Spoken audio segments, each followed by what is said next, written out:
There was a woman named Helen Keller who, when she was born, when she was about 19 months old, she became deaf and blind. Deaf and blind. Can you imagine not being able to hear, not being able to see? How are you going to communicate? Think about that. You can't hear nor see. And there was this lady who taught her how to communicate. And she began to even learn how to read in Braille. She learned how to communicate by touching on her hand. And if I'm not mistaken, she's the first deaf blind person to receive a college degree. And now, if she wouldn't have gave her, if she wouldn't have gotten a college degree, if she wouldn't have succeeded, get twisted, you would have been okay with it because of her condition. And this is what I call acceptable excuse. What's an acceptable excuse? It's when your situation is so bad that you'll give people a green light. You'll give them a pass. Listen, if she's blind and can't hear, you would have been okay with her not getting a degree. You would have been okay with her not succeeding. You would have said, I understand. This is what I call acceptable excuses. When people give you the green light, they give you a free pass for making excuses. And to me, this is the worst kind of excuse because you don't have any resistance against making the excuse.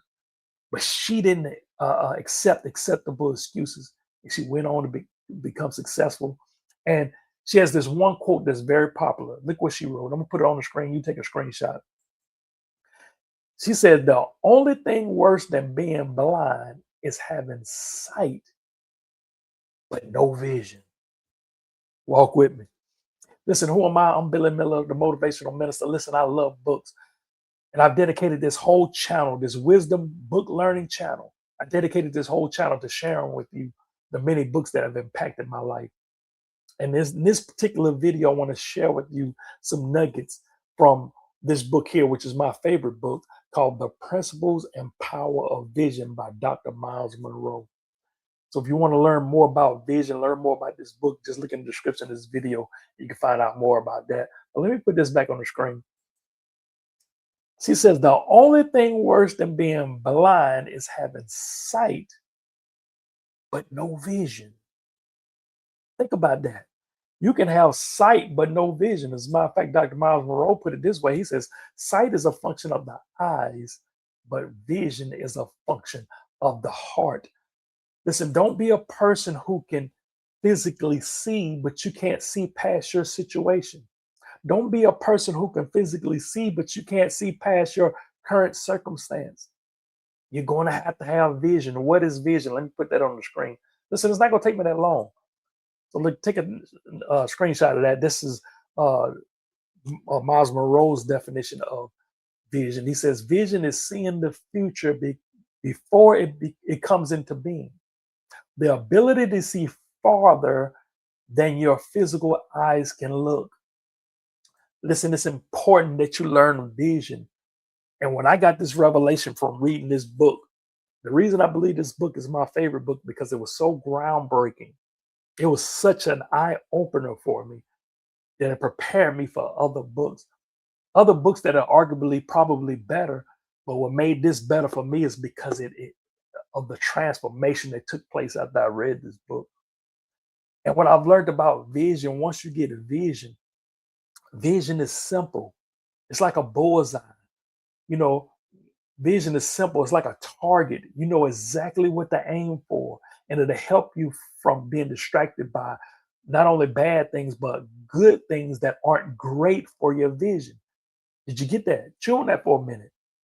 Vision protects you, blocks you, helps you to navigate between not only bad things, but also good things that distract you from the great thing your vision has in store for you.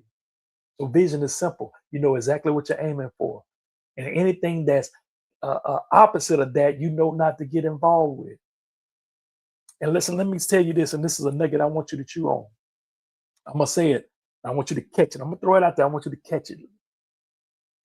People who don't have vision are not the best resources for helping you to develop yours. I'm going to say it one more time.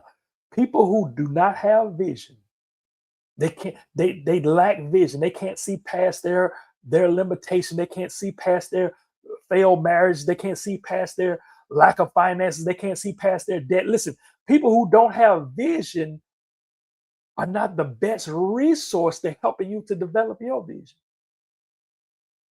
And a lot of times when you step out of your vision, it irritates those who don't have vision. So, like I said, vision is simple. It even tell you who you need to hang around. Because if a person is limited and try to talk you out of your vision, I'm not saying to cut people off. We have peace with everyone, but you might not want to spend a lot of time with them. You need to hang around other people who have vision. Miles Munroe said, vision generates vision. Dreamers stir up other dreams.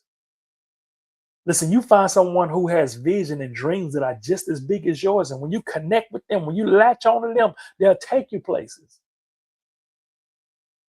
Listen, hang around those who will lift you up, get away from those who will pull you down. I hope this is making sense. Listen, if I'm saying anything you like, hit that like button. And let me show you another quote from this book. Dr. Miles Munroe, take a screenshot of that.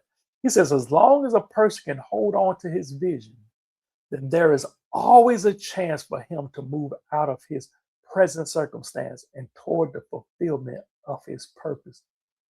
I wrote in one of my books, Life and Righteousness, actually that book right there, about how to be the difference between being nearsighted and farsighted. Nearsighted is when you can see stuff up close, but you can't see things far away.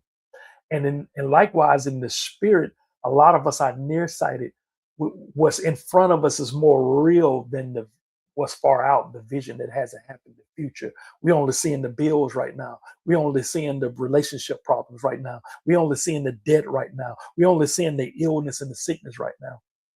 But you need to be farsighted. What does farsighted mean? Farsighted means what's far away you can see more clearer than what you can see up close. Likewise, in the spirit, your future needs to be more real than what's right in front of you. Listen, I'm not saying deny the circumstances that's in front of you because it's real. That's a fact. It's there. But what I am saying is, rather than focus on the facts that's right there, focus on the truth that's in God's word and hold on to that truth. See, facts change. See, it's a fact that I'm holding this book right now in front of the camera. Now, watch how I just changed the facts. I'm not holding the book in front of the camera now. See, facts can change, but the truth never changes. It stays the same. The Bible says that Jesus is the truth. And it says that he's the same yesterday, today, and forevermore. What I mean, truth never changes. So find the truth in God's word and see it on the inside. That's one of my favorite definitions of faith. Faith is the reality of seeing yourself doing the word. So you study on the word, get into that word until you form a mental image of your head, and that becomes your vision. And that needs to be more real to you than what you're seeing right now. Yes, sickness is there. I know the lab report shows this, but there's a scripture that says, by Jesus' stripes, I am healed. And if you'll hold on to that vision and study that word on healing until you form a mental image of yourself being healed by God's word, and you hold on to that long enough, that truth will begin to eventually change the facts. That's just like when you set your temperature in your house, if it's 80 degrees and you set it down to 72, you don't go back constantly changing it and switching it, right? Because the temperature's not going to change automatically. But what you do, you set that temperature and you let it stay there. And eventually the atmosphere begin to change to that temperature. And that's how you have to treat the word. Once you set your mind on the word, set your mind on that vision, hold on to it. Don't keep changing up, or God's going to do it, God's not going to do it. You first in, now you're out. You don't become double-minded, unstable in your ways. Because if you're that kind of person, don't expect to receive anything from the Lord. But listen, have faith and say, hey, I'm gonna trust what God says, and I'm gonna stand on his word. I'm gonna stand on that vision. I'm gonna hold on to it long enough till it eventually begin to change the facts. Be farsighted. Hold on to that vision. Oh man, I can keep going on and on.